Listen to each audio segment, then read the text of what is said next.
I am CS Isha Tayal and welcome back to our channel Shashank एजुनेट classes. आज का हमारा टॉपिक है corporate wealth and doctrine of lifting of corporate wealth. तो पहले हम चलते हैं what is corporate wealth. Wealth जैसा कि हम सब जानते हैं कि वेल्थ का मतलब होता है पार्टीशन, अ डिवाइडर और अ कर्टेन। हम सबको पता है कि कंपनी जो है वो डिफरेंट होती है उसके मेंबर्स से और डायरेक्टर से। कंपनी एक सेपरेट लीगल एंटिटी है और कॉर्पोरेट वेल्थ इसके डायरेक्टर और मेंबर्स को एक शील्ड प्रोवाइड करता है इन केस कंपनी कोई लॉ का वायलेशन करती है या कोई लायबिलिटी इनकर करती है, तो उसके लिए आप मेंबर्स और डायरेक्टर्स को लायबल नहीं मान सकते। इसका एक बहुत ही इंपॉर्टेंट केस लॉ है salmon versus salmon and company limited. इस केस लॉ में मिस्टर सैलमन ने एक कंपनी बनाई सैलमन एंड कंपनी लिमिटेड। इसमें ये खुद शेयर होल्डर थे, इनकी वाइफ शेयर होल्डर थी और इनके बच्चे शेयर होल्डर थे। इन शॉर्ट देखा जाए तो इस कंपनी की 100% शेयर होल्डिंग इन्हीं की फैमिली के पास थी। मिस्टर सैलमन इस कंपनी के शेयर होल्डर भी थे प्लस सिक्योर्ड क्रेडिटर भी थे। इन्होंने कंपनी को कुछ लोन दिया जो उसके एसेट्स के अगेंस्ट सिक्योर्ड था और कंपनी में कुछ अनसिक्योर्ड क्रेडिटर्स भी थे।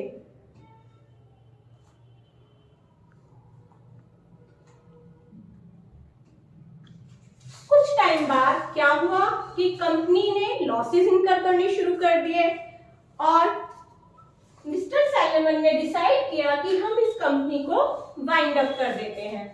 जब कंपनी को वाइंड अप करने का क्वेश्चन अराइज हुआ तब अनसिक्योर्ड क्रेडिटर्स ने कहा कि ये कंपनी तो मिस्टर सैलमन की है, इन्हीं की फैमिली इसमें शेयर होल्डर है, तो एज अ सिक्योर्ड क्रेडिटर उन्हें पेमेंट करने से पहले हमें पेमेंट करनी चाहिए क्योंकि ये कंपनी इन्हीं की है।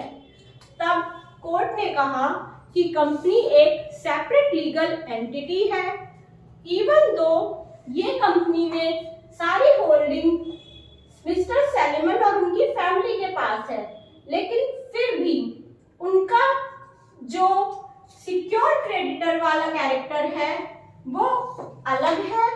और हम सभी को पता है कि in the event of winding up secured creditors are given preference over unsecured creditors. इसीलिए पहले मिस्टर सैलमन को एज अ सिक्योर्ड क्रेडिटर जो अमाउंट है वो पे किया जाएगा, उसके बाद अनसिक्योर्ड क्रेडिटर्स पे किए जाएंगे, फिर एक्सपेंसेस पे किए जाएंगे और उसके बाद जो अमाउंट बचेगी वो शेयर होल्डर्स में डिस्ट्रीब्यूट होगी। ये था डॉक्ट्राइन ऑफ कॉर्पोरेट वेल्थ जिसमें हमने मेंबर्स और डायरेक्टर्स के इंटरेस्ट को सेफगार्ड किया अगेंस्ट द इलीगल डीड्स और लायबिलिटीज ऑफ कंपनी। लेकिन जैसा कि हम सब जानते हैं कि हर चीज की कुछ एडवांटेजेस होती है और कुछ डिसएडवांटेजेस भी होती हैं। लोगों ने इस कॉर्पोरेट वेल्थ का फायदा उठाना शुरू कर दिया अपने पर्सनल गेन्स के लिए। तो उसके बाद doctrine of lifting of corporate wealth existence में आया जिसमें यह कहा गया कि कुछ केसेस ऐसे होंगे जिसमें हम कंपनी को मेंबर्स और डायरेक्टर्स से डिफरेंट नहीं मानेंगे। हम कहेंगे कि कंपनी, डायरेक्टर और मेंबर्स एक ही हैं और मेंबर्स और डायरेक्टर वो लायबल होंगे if company contravene any provision of law और इनकर एनी लायबिलिटी। तो अब हम डिटेल में पढ़ेंगे कि doctrine of lifting of corporate wealth क्या है और वो कंडीशंस कौन-कौन सी हैं जिसमें कि ये कॉर्पोरेट वेल्थ वाली जो प्रोटेक्शन शील्ड है ये खत्म कर दी जाएगी और डायरेक्टर्स, कंपनी मेंबर और ये सब एक ही पर्सन माने जाएंगे। तो चलिए अभी सेकंड पार्ट की तरफ चलते हैं। Doctrine of lifting of corporate wealth. अब हम डिटेल में उन कंडीशंस की बात करेंगे जिसमें कंपनी और उसके मेंबर्स और डायरेक्टर्स को सेम पर्सन माना गया है और उसके डायरेक्टर और मेंबर्स अनलिमिटेड लायबल होंगे कंपनी की एक्टिविटीज के लिए, उसकी लायबिलिटीज के लिए और इम्प्रॉपर कंडक्ट के लिए। इसमें जो कंडीशंस हैं वो दो पार्ट्स में डिवाइड हैं, statutory provisions and judicial provisions. Statutory provisions means जब कंपनी लॉ 2013 के कोई सी प्रोविजन का डिफॉल्ट करती है या नॉन कंप्लायंस करती है तो तब एक्ट खुद ही ये बताता है कि ये नॉन कंप्लायंस है और अभी आपको कॉर्पोरेट वेल वाली फैसिलिटी अवेलेबल नहीं होगी। It provides for the doctrine of lifting of corporate well. Act खुद ही कंपनी, उसके मेंबर्स और डायरेक्टर्स को सेम पर्सन मानता है। उसकी 3 कंडीशंस हैं। पहला है सबमिशन ऑफ फॉल्स इंफॉर्मेशन। इसका रेलिवेंट सेक्शन है सेक्शन 7 सबसेक्शन 7। जब हम कंपनी इनकॉर्पोरेट करते हैं तब हम बहुत सारी डिक्लेरेशंस देते हैं, बहुत सारे डॉक्यूमेंट्स देते हैं कंपनी के बारे में, उसके डायरेक्टर्स के बारे में, उसके मेंबर्स के बारे में। अगर इनकॉर्पोरेशन के टाइम पे हमने कोई फॉल्स इंफॉर्मेशन फर्निश करी है आरओसी में और इसका पता आरओसी को चल जाता है, तब उसके पास कुछ ऑप्शंस होते हैं।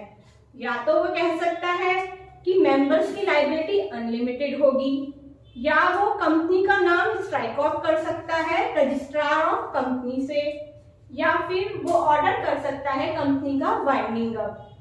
अगर ये तीनों कंडीशंस भी फिजिबल नहीं है तो उसके पास एक और ऑप्शन है, वो ऐसा कोई डिसीजन ले सकता है जो बेस्ट इंटरेस्ट हो पब्लिक के, जिसमें पब्लिक का नुकसान ना हो। सेकेंड कंडीशन है fraudulent application for removal of name. इसका रेलिवेंट सेक्शन है सेक्शन 251 सबसेक्शन 1। आपने कोई बिजनेस किया कंपनी ने जिसमें उसने फ्रॉडुलेंट एक्टिविटी की या क्रेडिटर्स को चीट किया, उसके बाद मेंबर्स और डायरेक्टर ने डिसाइड किया कि अब हम कंपनी की वाइंडिंग अप एप्लीकेशन डाल देते हैं, कंपनी को बंद कर देते हैं, जिससे हमें लायबिलिटी पे ना करनी पड़ेगी। तब कंपनी का doctrine of lifting of corporate well existence में आ जाता है और आरओसी कंपनी और उसके मेंबर्स की लायबिलिटी अनलिमिटेड कर देता है। इसके अलावा एक रीजन है सेक्शन 339 में। आपकी कंपनी का वाइंडिंग अप प्रोसीजर शुरू हो गया है, उसके बाद भी कंपनी के मेंबर या डायरेक्टर या कोई भी ऑफिसर अगर फ्रॉडुलेंट एक्टिविटी कैरी आउट करते हैं, तब भी ये डॉक्ट्रिन एग्जिस्टेंस में आ जाएगा और उसके मेंबर्स और रेलिवेंट ऑफिशियल या डायरेक्टर्स लायबल होंगे कंपनी की एक्टिविटीज के लिए। हमारा सेकंड प्रोविजंस आते हैं judicial provisions. Judicial provisions means आपने कंपनीज एक्ट 2013 के किसी प्रोविजन का नॉन कंप्लायंस किया, लेकिन एक्ट में वो रीजन कवर नहीं होते हैं जिसमें कि doctrine of lifting of corporate well को अप्लाई किया जा सके।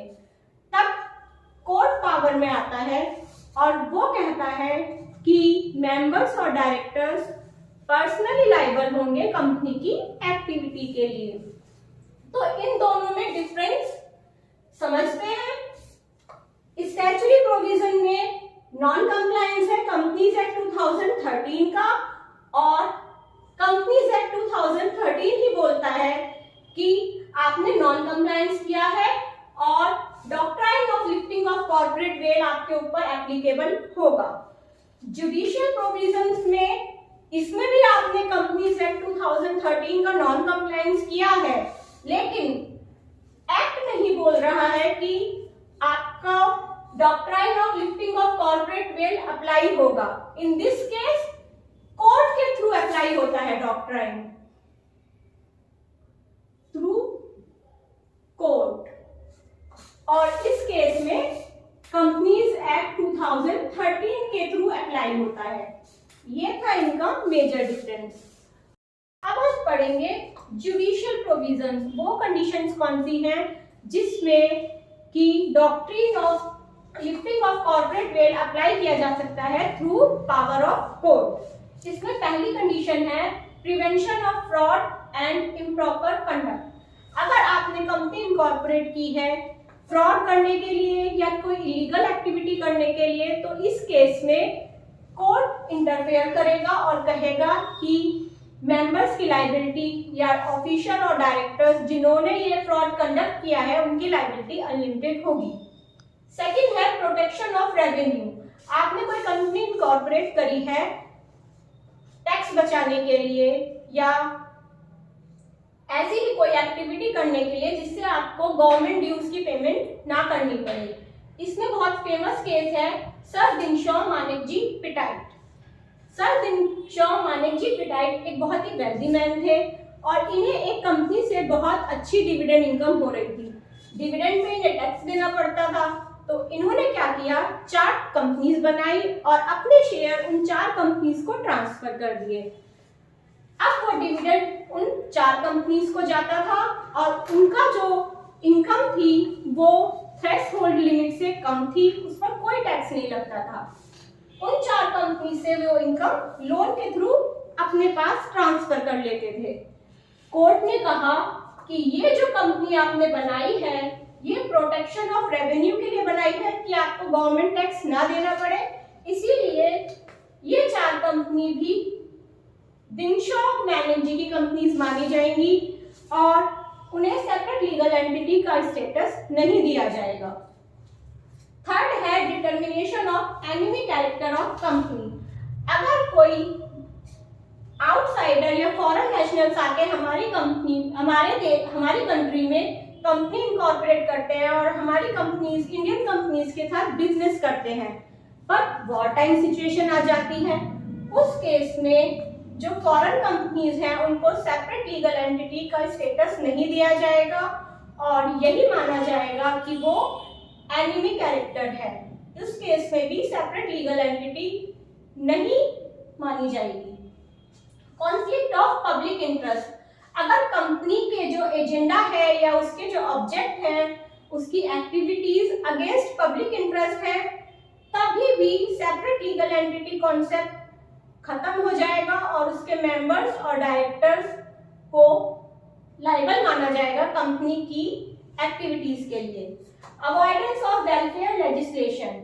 अगर आपने कंपनी इनकॉर्पोरेट करी है जिससे आपको वर्कमैन कॉम्पनसेशन, ईएसआई या प्रोविडेंट फंड अपने वर्कर्स को ना देना पड़े, आपकी जो इनकम है वो थ्रेशोल्ड लिमिट से कम ही रहे, तो उस केस में भी ये doctrine of lifting of corporate veil applicable हो जाएगा। थर्ड है where company is just an agent.